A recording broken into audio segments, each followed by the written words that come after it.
দেওয়ালের সেই রক্তমাখা হাতের ছাপটা দেখে আমার শরীরের সব রক্ত যেন এক মুহূর্তে হিম হয়ে গেল। আমি 2 পা পিছিয়ে এলাম, চোখ বন্ধ করে আবার তাকালাম, কিন্তু না, সেখানে আর কিছুই নেই। নোনা ধরা দেওয়ালের পোলেস্তারা যেমন খসে পড়ছিল ঠিক তেমনই আছে।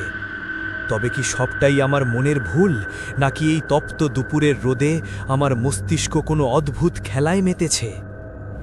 গলাটা শুকিয়ে কাঠ হয়ে গেছে, রান্নাঘরের দিকে যাওয়ার সাহস পাচ্ছিলাম না। মনে হচ্ছিল যদি পেছনে ফিরি তবেই সেই ছায়াহীন মূর্তিকে আবার দেখতে পাব। আমি আবার সেই ধুলোমাখা ঘরের ভেতরে তাকালাম। আয়নাটা এখন অশুভ এক নিস্তব্ধতায় ঢাকা, কিন্তু ওই যে আয়নার ঠিক নিচে মেঝের এক কোণে একটা কাঠের দেরাজ আধ খোলা হয়ে আছে। আমি ধীর পায়ে সেদিকে এগোলাম। মেঝেতে পা ফেলতেই মচমচ করে শব্দ হচ্ছে, যাই নিস্তব্ধতায় কামানের গোলার মতো শোনালো। তারপর কি হলো জানতে পুরো ভিডিওটা দেখুন।